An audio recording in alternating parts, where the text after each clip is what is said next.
নির্ধারিত সময়ে প্রায় 3 ঘন্টা পর গাজায় হামাসের সঙ্গে যুদ্ধবিরতি শুরু হয়েছে বলে জানিয়েছে ইসরায়েল। দেশটির প্রধানমন্ত্রী বেনিয়ামিন নেতানিয়াহুর নির্দেশে শেষ মুহূর্তে কিছু সময় বিলম্ব হয়। গাজার সিভিল ডিফেন্স এজেন্সি জানিয়েছে, ইসরায়েলি হামলায় ওই 3 ঘন্টার মধ্যে অন্তত 8 জন নিহত হয়েছে। স্থানীয় সময় সকাল 8:30টায় যুদ্ধবিরতি শুরু হওয়ার 1 ঘন্টারও কম সময় আগে নেতানিয়াহুর কার্যালয় থেকে হঠাৎ বলা হয়, যতক্ষণ না জিম্মিদের মুক্তির তালিকা দিচ্ছে হামাস, ততক্ষণ যুদ্ধবিরতি শুরু হবে না।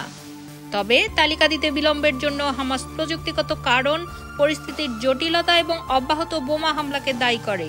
অবশেষে সকাল 10:30টার দিকে 3 ইসরায়েলি নারীর নাম প্রকাশ করে হামাস। ইসরায়েল নিশ্চিত করেছে তারা তালিকাটি পেয়েছে।